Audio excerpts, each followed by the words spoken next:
show the eFootball 2026 loading screen stuck at download completed 0% on your phone. Let's fix. Once you're sure space isn't an issue, let's go to your phone settings. Scroll down and tap on Apps. In the search bar at the top, type in eFootball and select it.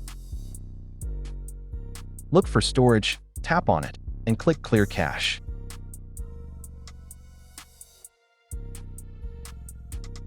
Make sure all permissions are set to allowed. If things like nearby devices or storage permissions are turned off, the game won't load its data properly.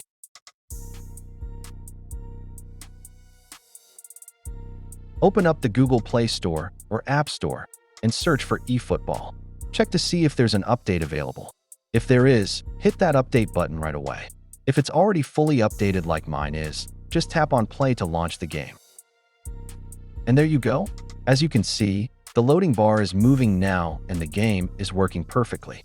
If this quick fix helped you out, please drop a like on the video and subscribe to the channel for more eFootball tips.